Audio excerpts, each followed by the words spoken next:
For the last conversation for today, we're talking about learning disabilities. Now, the thing is, we've been talking about dyslexia for how many weeks now? And so now you know what it is.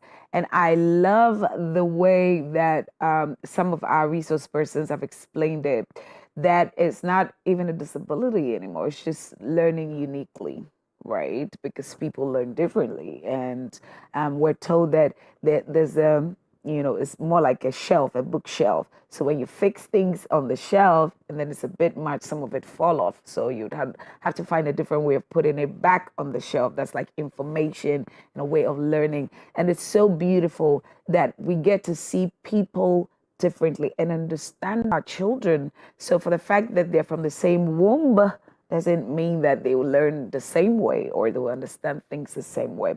So today, to build up on that conversation, we have in studio Dr. Julie Washington. She's a professor and speech language pathologist from the School of Education, University of California, Irvine, USA. Hi, my lady. Hello.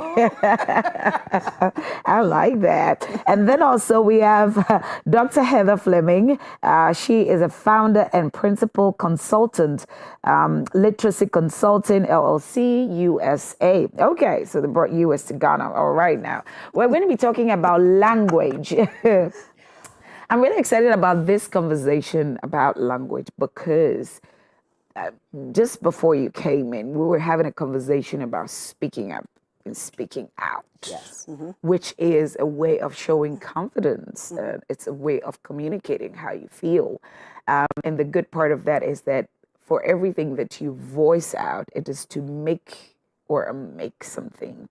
Now, so tying it to language for a dyslexia child, dyslexia student, and all that I mean, because how do you express? There has to be language, right? There has to be a principal language. It's something, some people learn certain languages from home and then they build on it when they go outside. How does the language formation work for a dyslexia child? Who's going to go first? Yeah, that's interesting because for a long time, we talked about dyslexia like it's just a reading issue, Right. text on a page. And reading is a language skill. When kids learn to read, they are encoding their oral language into print. Okay. And so children who struggle with oral language will also struggle with reading. Very seldom will we see a child who has difficulty with language who doesn't also have difficulty with reading. And so it took us, I think, a while as in science and practice to make the connection between oral language and reading, that if you are going to impact reading skills, you also have to impact language skill, because reading and writing are language on paper. Right, right. I see. But even before the kids get to, show interest in writing or Yeah. reading, conversations, communication started already. Now the parents will need to find a practical way of communicating to these children even before they start to begin to learn and all of that. How does that work for the parents and even the children? You hit the nail on the head. I love that you brought that up because language development begins in the womb, right? We now know that children can actually perceive sounds and language when they're in utero, and so the first, to your point, the first part of developing language is with parents, and the importance of talking to children about everything. And it doesn't matter what language you're speaking, but talking to them about everything in the grocery store. We're going to buy 3 oranges today, 1, 2, 3, right? So just developing everything you can around language. Written language is a human invention, right? So we're born wired, genetically predisposed to be able to speak. We generally don't have to go to school to learn how to speak. We learn to speak from those around us. But written language has to be taught. And again, to Dr. Washington's point, it's connecting the sounds of our language to symbols that represent those sounds. And so, but to the point you made, developing the body of oral language even before we get to school is critical. So what then is the challenge in picking the very first I mean, because we know that dyslexia is a learning disability, but what then is the challenge from the root where they start to begin to express? Yes. Even Well, before one they of the speak things out. I like about the way you're talking about language, because we have lost it, is that language is about communication. It's not just about the structure of language, which is where we see difficulty with dyslexia. Okay. So when we start taking language and kind of deconstructing it into its parts, then we see children with dyslexia and children who struggle with reading having difficulty with specific parts of language. Right. And so, for example, when we talk about dyslexia, we talk about the sound system, which is phonology. And phonology is the sound system in language. And we lose track of that because we're focused on individual letters, how kids are learning letters, how they're putting them together. But phonology is a domain of language. And so when we start talking about communication, oral communication, you learn oral phonology in order to communicate. And so you learn how to put together words, you learn how to put together sentences in order to communicate with people in your community. And then when kids get to school, they have to take that skill and apply it to reading. And as scientists, we were really interested in which aspect of those things that kids are having trouble with. Turns out it's the phonological component. So it's actually taking sounds and putting them together to make words. And so we've really been focused on that as a scientific community, but now we're starting to realize, I just came from a conference last week where we're all talking about language, and words are important, but putting words together to make meaning is equally important.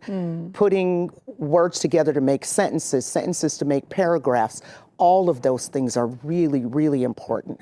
And being able to do it in writing, as Heather said, is hard. It's not something that we're automatically wired to do. Reading hasn't existed as long as oral language. It's something that, as humans, we imposed on each other. We decided that it was important, so now it is. And when you can't do it, it's really a problem. And I'd love to add on to what you were saying in terms of kind of where does the difficulty begin. And so I'm the mother of a dyslexic child. I didn't start in this career, and so I had to learn a lot about it. And when I was learning about dyslexia, I will express my understanding, which again is not going to be exactly scientific, but just kind of understanding is that the language part of the brain, all things related to language happen more or less in the left hemisphere of our brain.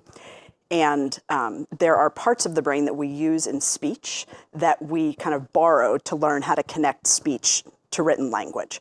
And when we look at images of brains of dyslexic children or people with dyslexia trying to read, what we see is that the connections between the parts of the brain that process sounds, that we then use to connect sounds to letters, and that we use for sort of long-term storage of the connections and sounds and letters, it's almost like a country road. Like it doesn't quite go as directly as it should. And if like on the outside of an electrical cord, there's the plastic that keeps the signals going. We see in people who have signs of dyslexia that those that sort of same thing that's on the outside of the nerve cell isn't quite as thick. And so sometimes the signals don't go exactly correct. What we also know, and this is the most interesting thing for parents, I think, and teachers, is that through very explicit instruction in connecting sounds and letters, that sort of piece on the outside of the nerve actually thickens and the signals go more quickly. So dyslexia at its core from a reading perspective, and there's a lot of language implicated also, but is a difficulty connecting sounds and letters that can be easily remediated with a lot of practice, right? Connecting these sounds and letters. And often what we'll see in schools is, we tried, I don't know, they're just not getting it. And really all the child needs is more practice. There are, though, oral language, other things that need to be practiced and helped. But with respect to reading and spelling, it's really connecting the sounds and letters that presents the difficulty and that you'll begin to see in school. Which is language. Which is language. Right. Which is language. Yeah. That's the language is everything. Yes. And I love the fact that, we have you to tell us real experience, how you're able to navigate. And aside the fact that you're educated, you're interested in the growth of your child. And so you take a different step. You're like, okay, let me go a step further, learn about this. But for a parent watching, how are you able to navigate okay, being a parent, support system, something that might also have a toll on you. Yeah, it's hard. Right? So Yeah. just take us through it and what a parent can do, right? Yeah. I think the most important thing for a parent to know is to trust their instinct and to listen to their child. If your instinct, I'm just going to start with this, if your instinct is that something is not quite right and you can't put your finger on it, you need to trust that instinct and ask questions. Don't assume that teachers or principals or administrators have necessarily been taught about how skilled reading develops for any children, Right. and for dyslexic children in particular. You know, I spent 3 years watching my child kind of deteriorate emotionally because I felt something was wrong, but I didn't ask. I didn't push when I wasn't given the right answers. And so I think trusting your instinct that something might be going on, believing your child if they say, you know, This is not what they're doing in school is not working, right? Because that for a child feels very degrading, right? When you're told it's your fault, you're not trying. Dyslexia has nothing to do with intellect or effort or focus, right? It has to do with getting the right instruction and practice and connecting sounds and letters. So as a parent, I think trusting your instinct, doing some research to understand how reading develops and how it should be taught so that you can ask questions in the school. And you know, the best thing you can do for your child is read to them or listen to books with them. We know that dyslexia has a hereditary component, and so sometimes the parents can't read. And so, you know, figuring out how to get access to books on tape or on, you know, some notable format helps the child continue to develop vocabulary and understanding of how text words fit together, right? We don't want them to miss out on this. And so I think, so those are the two big things. Read to your child and trust your instincts, and find people who can help you advocate. So find people who can help you advocate, read to your child or go through the reading together. Read to your child or listen to books together, right? And also trust your instincts, like you're a mother. Okay, this is not the regular way children should, you know, pick up things and all that. And ask the right questions. Ask the hard questions.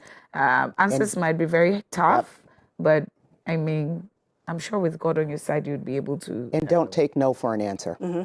Tell me about that. That's perfect. That's the exactly important right, thing. yeah. It's don't take no for an answer.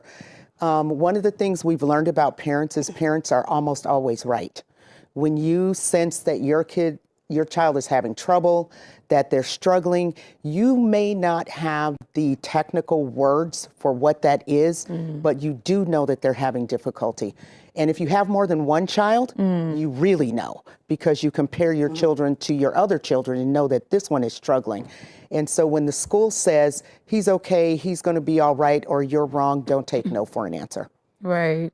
Well, you have worked with, you know, some of the schools and some of the individuals who have dyslexia and all of that. And then also you have that connection with the public in a lot of countries, I believe. Can you, you know, spell out some of the myths and misconceptions that, you know, people have just clouded their lives with?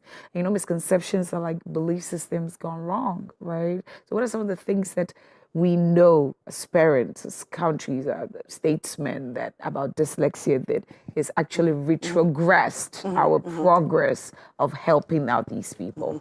I think the biggest misconception is that kids with dyslexia read and write words backwards. A lot of people describe it that way, actually, that he sees words backwards. And it's like, well, that's kind of a myth. It's an urban myth about dyslexia, that's not what it's about.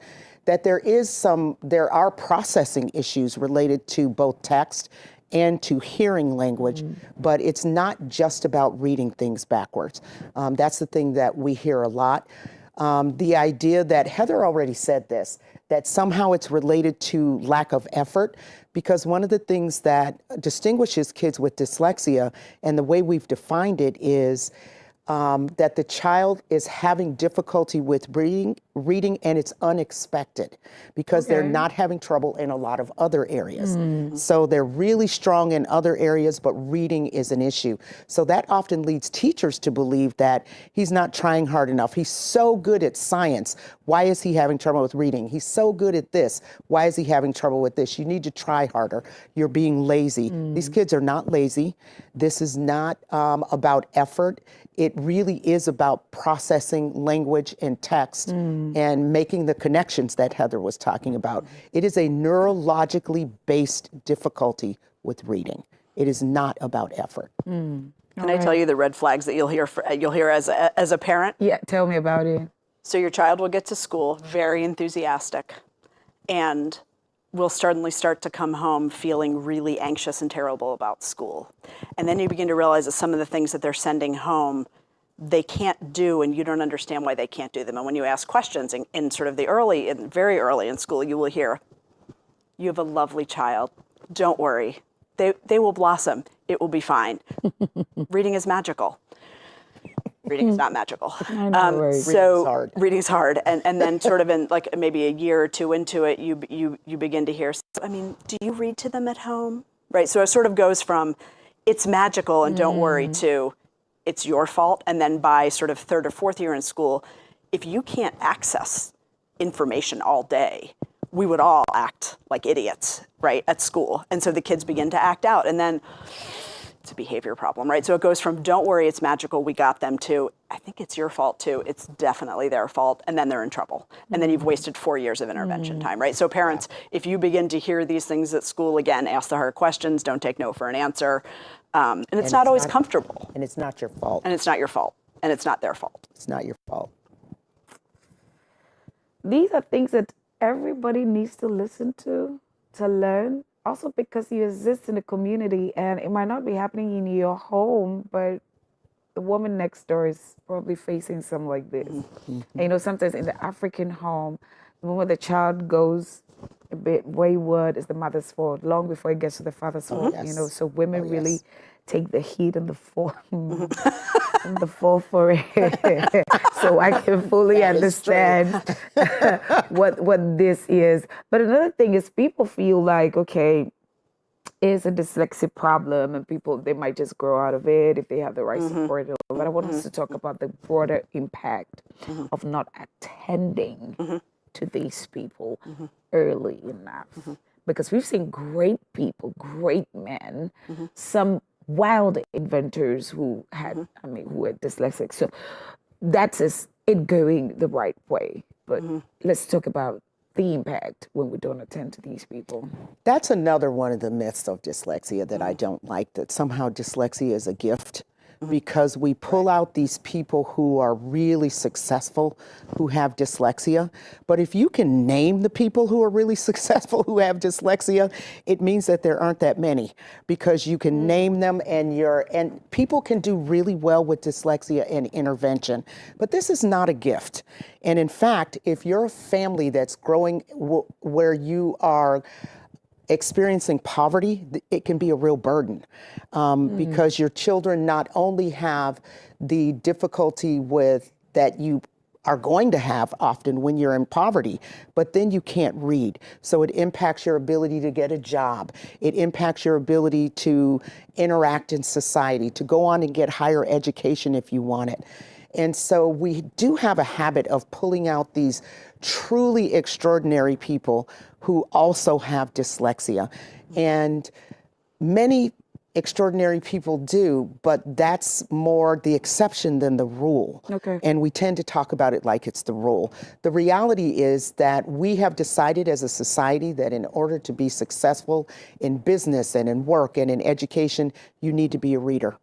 And so if you do not read, it's a real disadvantage for you. And so not paying attention, not providing intervention has tremendous consequences for the rest of your life. Where, as Heather said, if we pay attention, we give kids the skills they need and the time they need to learn them. Time and practice are huge. Then we can help kids overcome it, and you don't grow out of dyslexia. Oh, It's another myth. You do not grow out of it's not dyslexia. outgrown. It's something that you will struggle with for the rest of your life, but you can learn to manage in a way that allows you to be successful in the things you want to do in your life. You know, we have a shared colleague who is an actor, and he is very successful as an actor, and he is a severe dyslexic. And so I asked him, how do you handle the scripts when you are, you know, starting on a show or you're getting ready to do a segment? How do you handle that and you're having difficulty with reading? One of the requirements in his contract is that he needs to have the script at least 2 weeks in advance so that he has time to go through it and read it and get someone to help him practice it. He has a great memory as a result of having difficulty with reading. And so he said, as long as I have the time and the opportunity to spend with the script, then I'm fine. But they can't change things on the fly for him in writing because he needs the time. And so he has figured out how to adapt so that he's successful in his life. But that's with a lot of support. Right. It's the support part for me. I mean, because some people are quite disadvantaged, marginalized, if you can use that word. Yes. You know, in different places. You touched on poverty, which is a core issue in Africa. Yes. Any ideas on how we can, you know, move around that? I mean, I also know that you want to touch on what she started to say. Yeah. It is very important at universities that prepare teachers to teach reading. And this is happening this is not specific to Africa. This is certainly across the U.S. and many other continents and countries. We have to make sure that teachers have an understanding of neurologically how skilled reading develops, what can impede those processes, and how to instruct based in that research, how to teach all children to read. All children need to be explicitly taught connections between sounds and letters, as a simple example. Dyslexic students need much more practice with that. So really ensuring, in my opinion, that we begin with teacher preparation that is grounded in research. I think that's sort of part number one, because if children, you know, we can't control poverty, we can't control where children go to school, right? We can control how teachers come prepared. Right. And so I think that's a really important piece of it. And I think, you know, to the extent that we can, empowering parents with an understanding of what, you know, not that they should be reading to their children at home. If you can read, great, please do that. Some parents are working 4 jobs, right? They may not have time. So just ensuring that parents understand the importance of speaking to your children. If you have time and have access, listening to books, and that they should have confidence in asking the hard questions and not saying no.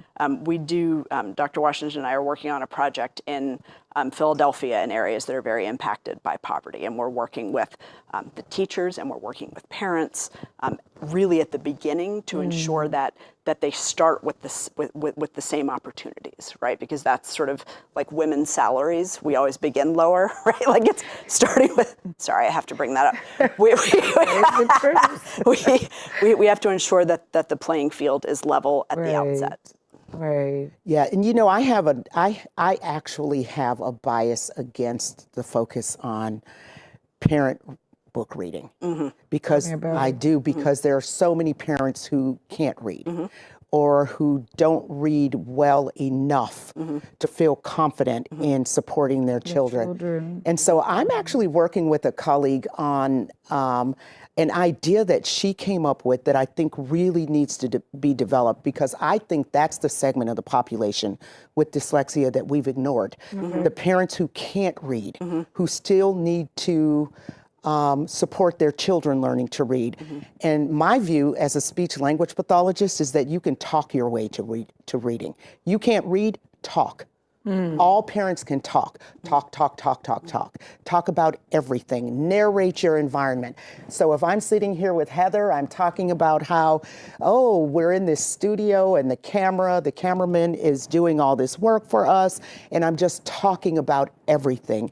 If you can develop strong oral language skills in your kids, and then you have well-trained teachers, we can teach children to read. But if you can't read, you can talk. Talk your way to literacy. Talk, talk, talk, talk, talk. And so we're working on developing an intervention for kids who are preschool through second or third grade that focuses on how to support your kids' literacy using oral language. Because when your child is in kindergarten, you're in kindergarten. When your child is in first grade, you're in first grade. When they're in second grade, you're in second grade. So you need to know how to support them at each level as they go up. And we need to do that for parents who are not well educated, who are impoverished, and who can't read themselves. And we are not doing that right now. That's our failure. Right, right. Now I get it. So we're looking at the fruit and not dealing with the root. But there it is. Talk, talk, talk. So this talk is not going to end soon. We're talking. I mean, I'm so excited about this. I mean, because like I was telling you, we had a conversation about speaking up, you know, and just letting your voice out so that people would hear. I mean, you may never know what you can change with your voice and all that. So talk your way. So if you're a parent who cannot read, should be able to talk. I mean, you were talking before the baby came. That's So right. just go ahead and be talking. Now, about talking, there's going to be a talk on a loud scale, right, about the dyslexia, the Africa Dyslexia Conference, where we're expecting the Minister for Education coming up. What should we expect? You're so excited about it. What are you expecting and what are you hoping to impact? I am hoping to impact policymakers and legislators and teachers. I'm hoping to invoke their empathy and understanding Okay. of what it's like to struggle with reading. I think once people sort of experience that or feel that or hear it through personal stories, they tend to be more curious. Okay. I am hoping to inspire them to learn more about language and about reading development. And I'm hoping that they can go back to whatever it is they do and just even make one small change or talk to one person about it, right? It's sort of like the roots of, but first we have to pique curiosity. And if we attack, that doesn't inspire curiosity. We have to kind of develop empathy in relationships. And so the relationships are what I'm hoping to develop and then, be of service to anyone who is interested in learning more. And you? I'm just excited to be here. I'm really excited that the Africa Dyslexia Organization is sponsoring this conference, and I hope they do it every year, because one of the things that we have learned from being involved in these conferences is that every year that you do this, every time that you have an event like this, the people who are there are learning new things. They are walking away with different information every single year that benefits children, it benefits teachers. We're happy to collaborate with Africa on this. This is a worldwide problem. It's an international problem, so that if we can support each other as we're doing this, you will learn from us, we will learn from you. Hopefully you won't repeat our mistakes. We can tell you what they are, and we'll all move forward in this. It makes a big difference to the dyslexia community of parents and of students when we all are talking about things the same way, and we are trying to impact children from all walks of life. Dyslexia has turned into there's a researcher who calls it the diagnosis of privilege for the privileged. And it has turned into that. And I am interested in seeing that change, that this is not a diagnosis that you should only get if your parents have resources, because children who don't have resources also have dyslexia, and we are not serving them well. And so I think being involved with the Africa Dyslexia Organization, we can start thinking about those things differently and start addressing them differently. So I'm excited to be here and see Rosalind, who is organizing the conference, getting us all talking about this across the diaspora and not just in Western educated places where most of the work is happening. Well, yeah. So you're going to have to be there. You should be there. Yes. Africa Dyslexia Conference 2025, shifting minds, inspiring action. So it's not just making policies and all that. We're talking implementation. Yes. And it's a bigger conversation, which you don't want to miss out. Thank you so much, Dr. Julie and Dr. Heather, for coming through. They're going to be at the conference, so you want to be there and then, support them and also learn, because it starts from one conversation at a time, right? And this is where we draw the curtains for today's discussion. I've had a great time. I know you've had a great time too. So for those who stayed, thank you. For those who carried us along on their socials, thank you. We'll be back tomorrow to do it greater and even bigger. Remember, it's always one conversation at a time. My name is Precious Biadola. See you tomorrow.